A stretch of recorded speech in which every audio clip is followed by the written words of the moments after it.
Na questão 8, pessoal, leia este poema de Carlos Drummond de Andrade, Anedota Bulgária. Então, vocês estarão lendo. Que tipo de sujeito é empregado no verso? Quando lhe disseram. Então, vocês vão falar qual é o sujeito que é empregado nesse verso, quando lhe disseram. E vocês vão explicar. Lembrando, pessoal, que vocês precisam ler mais de uma vez para entender. Só localizando aqui para vocês, nós estamos agora nos exercícios da página 84, tá, pessoal? Só para vocês ficarem inteirados. Perdão, na página 85, a questão 8 que nós estamos estudando agora, tá? Qual o tipo do sujeito empregado no verso? Quando lhe disseram. Aí vocês vão falar, nesse caso, qual é o tipo do sujeito. Vocês vão explicar.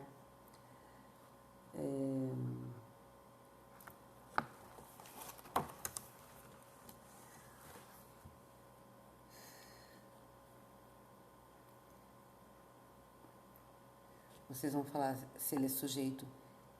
Vou dar só um exemplo. Se ele é do sujeito indeterminado, sujeito oculto, sujeito simples, sujeito não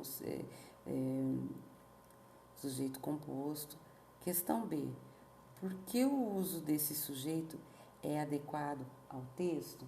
Aí, o que vocês colocarem aqui, o sujeito que vocês encontrarem aqui na questão A, vocês vão responder na questão B.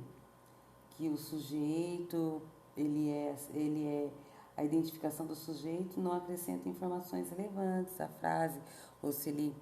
Vocês vão explicar o porquê que o sujeito aqui é, vamos supor, oculto. Aí vocês vão explicar, ele é oculto porque piriri, parará, de acordo com o texto, piriri, tarará, tarará, tarará. Questão C. Qual é o sujeito nos versos? Ficou muito espantado e achou uma barbaridade. Por que ele está oculto? Então, aqui já na questão C, ele fala que o sujeito está oculto. E vocês vão, que é aqui, ó. Ele vai falar que o sujeito está oculto. Aí vocês vão falar o porquê que ele é oculto. Vocês vão explicar o porquê com as palavras de vocês, o porquê ele está oculto. Na questão 9, leia a charge de Luiz Fernando Veríssimo. Perdão, pessoal. Mania de falar rápido. Eu sou o único da minha aula que não tem um telefone celular. Me chamem de obsoleto. Me chamam de obsoleto. Pelo menos o vocabulário está aumentando. Legal isso daí, né, pessoal? Legal. Está dizendo que ele é obsoleto. Então,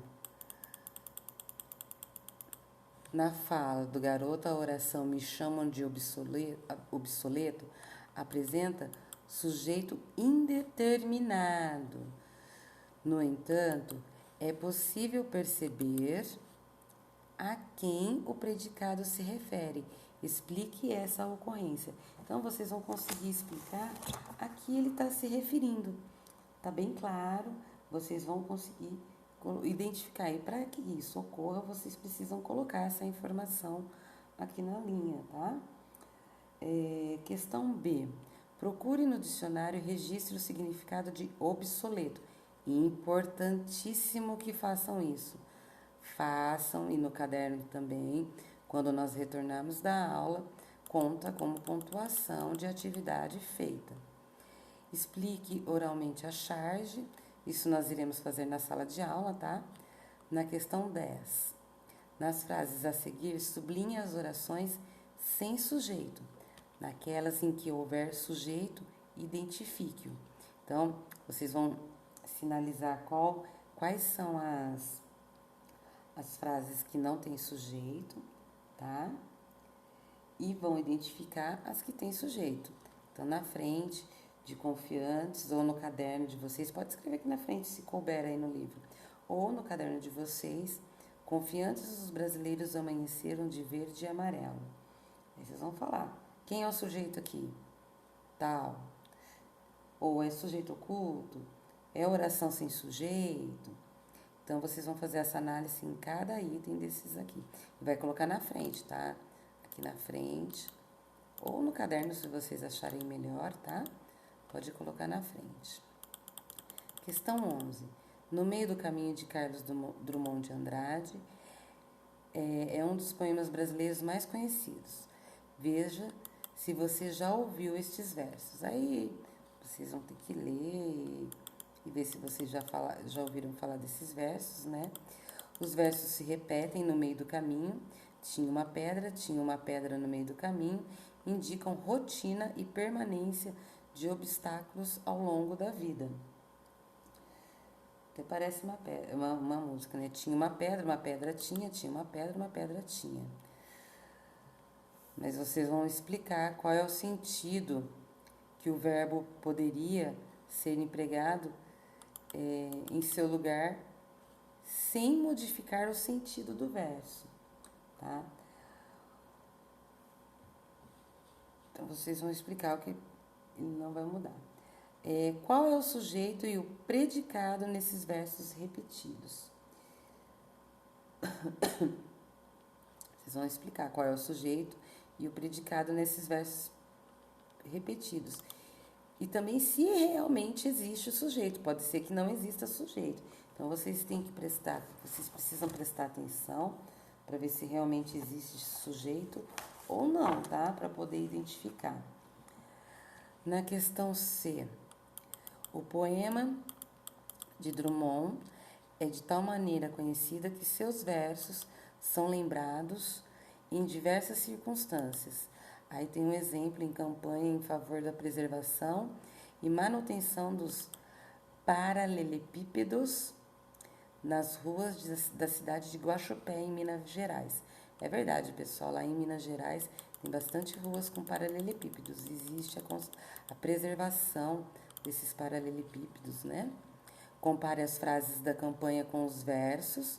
Vocês vão comparar as frases da campanha com os versos, né? De Drummond, em que aparenta a frase tinha uma pedra. Em seguida, compare o sujeito e o predicado e ambos responda oralmente em que se diferem. É importante que vocês leiam. Nós não estaremos em sala de aula, mas quando nós voltarmos, nós provavelmente estaremos repassando essas atividades, tá? Que verbos indicam literalmente o fenômeno da natureza no poema? Da natureza, mas no poema são usados no sentido não literal? Esses exercícios, eles são da questão 12. Então, vocês vão explicar o sujeito, os verbos, vocês vão explicar quem são os verbos, que verbos indicam fenômenos da natureza, mas no poema são usados no sentido literal. Então, aqui, pessoal, vocês só vão mencionar quem são esses verbos que são mencionados. Na questão B, ao empregar esses verbos em sentido não literal, que imagem o autor constrói? Descreva a situação retratada no texto, empregando outros verbos. Então, vocês vão explicar o que o autor quis construir, ok? Pessoal, já voltamos para explicar os exercícios.